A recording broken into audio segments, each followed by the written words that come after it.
weekly in-depth view of agriculture up close. This is In the Field. Presented by Gordon's Feed and Pet. Well, I bet we all are getting a little bit of spring fever, and we're here at the 29th Annual Lawn and Garden Show at the Ozark Empire Fairgrounds with 13,000 other attendees from Southwest Missouri ready for spring.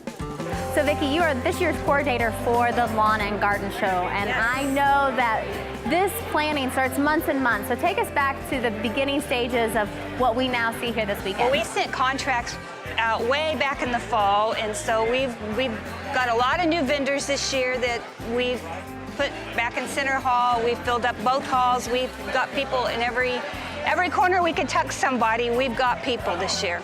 People that are coming back year after year, what are they coming to see and learn? Well, it's a diverse crowd. I think Fridays maybe brings in a little bit of older crowd. Saturdays is a family. We have the Peterson brothers this year, and so I think they'll pull a little bit younger crowd. But I think people just come because they know it's the start of spring. And as you said, this kicks off spring, and we've had a rough winter, and we are ready to see the spring flowers in bloom and warm sunshine. So throughout this event, you have a diverse amount of vendors. Take me through the variety of what people will see and what they can maybe take home. We have landscapers that build phenomenal displays that you can't even imagine, all the way down to maybe a nursery that just has a booth, but lots of pretty flowers. We have grill people, things for your patio. We've got some solar folks this year, lots of patio furniture, wind chimes, lawnmowers, tractors, you name it. If you can do it outside, we've got it. Well, and the E-Plex is full here at the Ozark Empire Fair, and it's not too early to start planning for those spring projects, those spring vegetable gardens and flower beds. Am I right? You're absolutely right. And our vendors tell us that not only do they sell here, but they have leads all year. So people are coming and planning and bigger landscape projects, gardens. So, you know, you've first year coordinating this, but you've been a long-time attendee. So over the years, how have you grown? What have you heard from the attendees about, you know, why they want to come back? A little bit of everything. You know, they come back to see what's new, what's new and out there, and who's doing what. And so beyond this trade show floor and all these vendors, there's a big educational component. Yes, we have seminars in the West Hall seminar room and on the main stage. Pretty much the whole show. So what can those attendees learn? Give me some examples of the seminars. Well, I just sit in on a little bit of Myron Royce, and he was talking about landscaping your backyard and what plants to choose, and how if you don't really want to weed, you don't do this. So there's lots of aspects. We have Fiona's is doing a vintage gardening one in vintage gardening containers. Hilltop is doing a seminar on perennial plants. We have a bulb seminar. We had a supercharge your garden this morning with one of the master gardeners. So just a little bit of everything.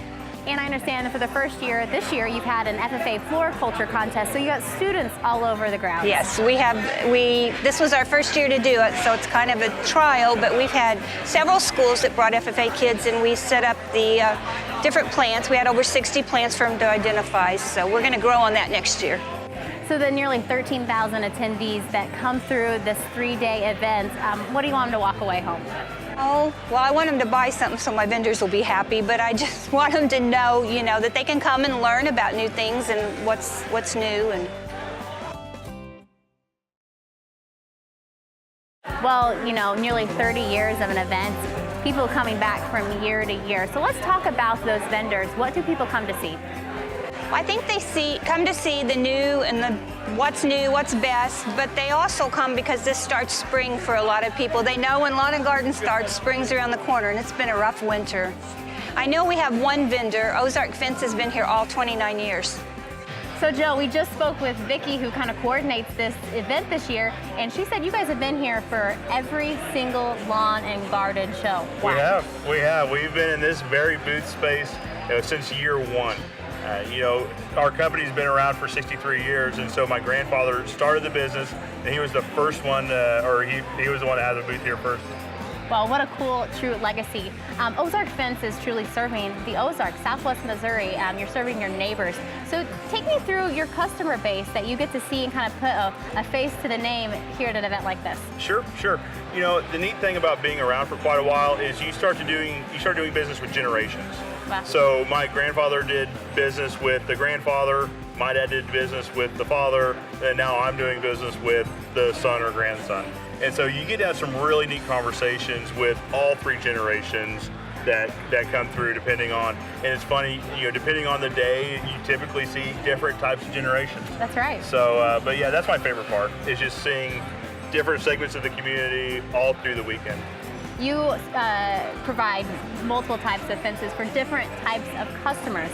When they're here, what type of educational component can you share with them so they are making those educated decisions and purchases, because these are lifetime investments? Absolutely. Yeah, a fence is absolutely an investment, and you really need to go into it with all the information possible. And really, more than anything, I want to be an educational resource. If we happen to build your fence, great, but if not, that's fine. I would feel better knowing that, you know, the potential customer has all the information they need, whether it's, you know, how deep the fences are dug or what materials are best used for a fence, that sort of thing. I would prefer everyone have as much information possible so they can make the best decisions for them. And the best decision might not be Ozark Fence, but as long as they have all the information, I feel a lot better about it. So what kind of conversations do you get to have with the attendees at an event like this? It varies. It varies pretty widely. You know, but really the material quality comes up a lot, or just the types of material available comes up a lot. Why you would pick a treated pine over a cedar or vice versa.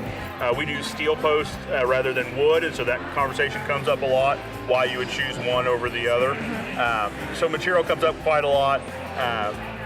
What's neat is my grandfather was a pillar in the community, and my favorite part of these shows is hearing, my grandfather was Big John, is hearing Big John stories. So we like to do a lot of education about the fence, and then also we like to have personal conversations as well.